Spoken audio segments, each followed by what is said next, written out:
ላይ መምከር ከአንደበት ኃጢአት ውስጥ አንዱ እንደሆነ ታውቃላችሁ። ከአንደበት ኃጢአት ውስጥ አንዱ መምከር። አረጋዊ መንፈሳዊ ምከረኝ ሳይሉት የሚመክር ሰው እንደሚሳደብ ሰው ነው ይላል። እና መምከር ውስጥ የበላይነት አለ። እኔ ካንተ እሻላለሁ አለ። ይህንን ኃጢአተኛ ዓለም ልታደገው አይነት የሆነ መሳያ ኮምፕሌክስ አይነት ነገር አለ።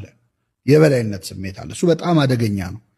እና ምከር የሚል ስሜትን ስለማቆም ራሱ ማሪሳቅ እንዴት በጣም ውብ በሆነ መንገድ ይሄ ይስገስጾ ርእስምነ ምሂር ከመምከር ከማስተማር ይልቅ ራስን መገሰጥ ይሻላል። አይ እኔ ካላስተማርኳቸው እንዴት ይድናሉ ብለህ ሰዎችን ለማዳን የምታስብ ከሆነ መጀመሪያ ነፍስህን አድን፣ ራስህን አድን። እንደውም እኔ ሄጄ ካላስታረቅኳቸው እንዴት ይታረቃሉ የምትል ከሆነ ስጋና ነፍስን ቁጭ አድርጋ አስታርቃቸው መጀመሪያ ይላል። ስለዚህ ይሄ የአርአያነት ወይም ለሌላው ኤግዛምፕል ሴት የማድረግ ክርስትና አደጋው ከሆነ ጊዜ በኋላ የአንተ ክርስትና ትርጉም ያጣና ለሌሎች የምታሳየው ነገር እየበዛ ይመጣል። ከሆነ ጊዜ በኋላ የትኛውን ለነሱ ለማሳየት ብለህ እንዳረከው የትኛውን ከልብ እንዳረከው ራስ መለየት አትችልም። ለሰው ሊታዩ ያለው ጌታ ማለት ነው።